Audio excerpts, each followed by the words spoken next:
Morning, guys. Cheers. So, Thursday, August 21st, 2025, here in Ruston, Rhode Island. Gauges. So, I'm going to store some of these gauges away to put them up on the shelf. I'm not going to keep them all. I'm just going to keep a few.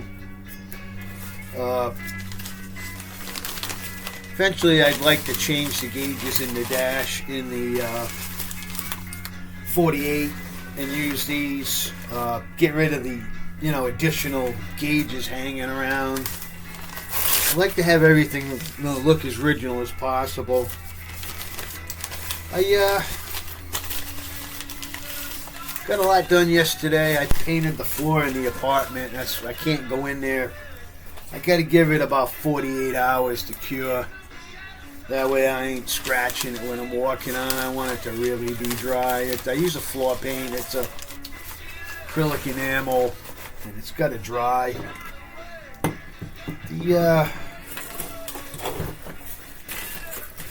Gonna keep this speedometer. I don't need this housing though. This was just.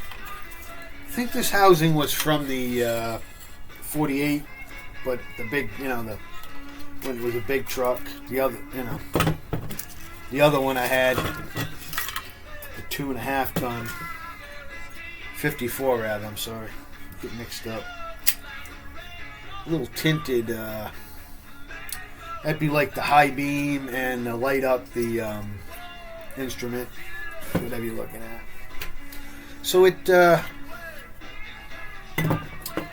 that's the one I'll use instead of the. I have one in there now. It's funny. It was the fuel gauge in the 48. It was actually a boat gauge, and it works backwards. So we got to remember when it's full, it's empty, and then when empty, it's full because it reads backwards. Not sure. I guess it was for a Mercruiser, not for a GM Chevy truck. So yesterday, I showed you guys how long it takes to start the truck after it sits for a while. And Joe Pacheco brought up something that I'm familiar with, but I always thought that when you had that issue, particularly many times it's done it to me, and I haven't changed the oil, that you would smell gas in the oil. I'm going to walk down now, and you guys tell me if you smell it. So let's pull the dipstick.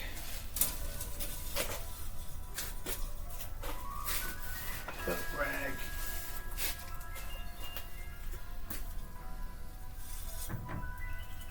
Alright, so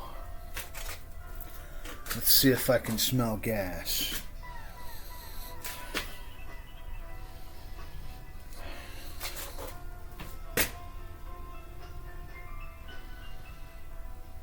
One thing I can tell you is it's not over full.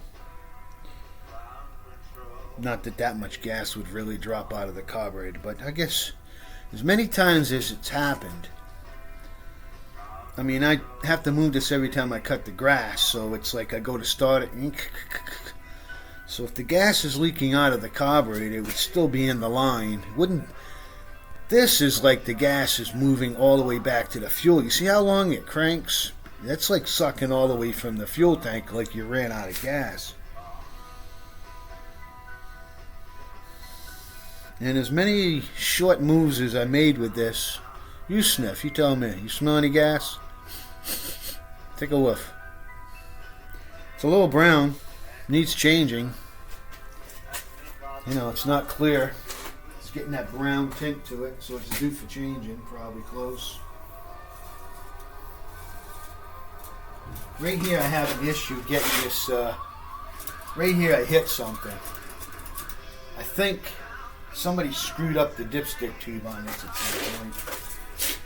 You gotta kind of get it right in the right direction, a certain way to get it to go down.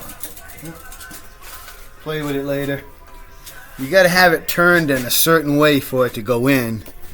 I think the tube got pinched down below, so that's another thing I got to work on. I got to get a new dipstick tube for it, or take it out and see if I can fix the band. I don't know, maybe.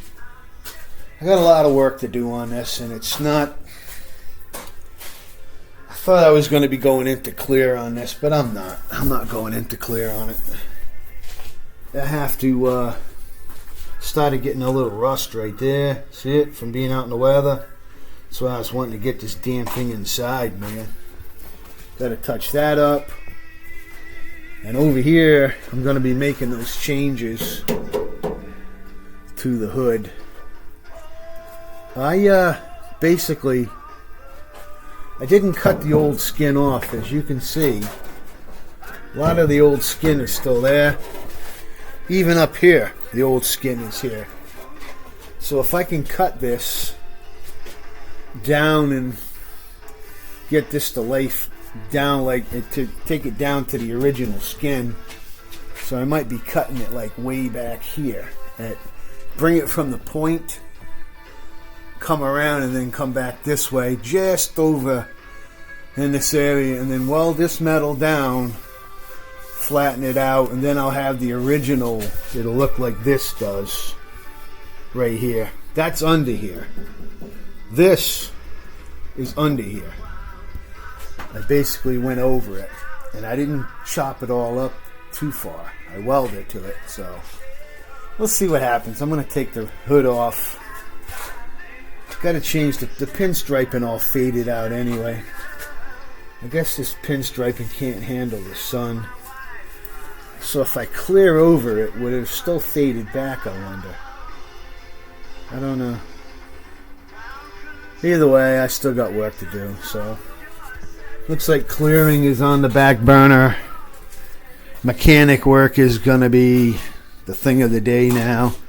It's going to stay in here. We're going to change the rear end, the transmission, the drive shaft, fix the dipstick tube, find out what's going on with the gas going back. I got a whole list.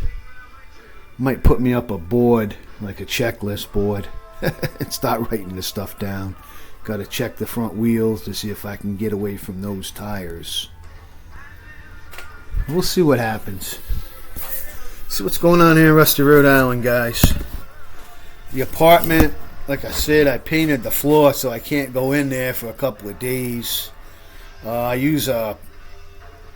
like to seal the floors, and that's the only reason why that dog being in there peeing all that time, it just left puddles. It didn't get down into the wood and the insulation because I properly sealed the floor. And I basically pour the paint on the floor and almost, just roll it out like a squeegee. It's worth it. It's worth it. It saves the wood underneath and the insulation from crazy people. Out from Rusty, Rhode Island. I know the person coming in now pretty well, and I've been to her house, and I was happy that she wanted to move over here. I can tell you that. Out from Rusty, Rhode Island.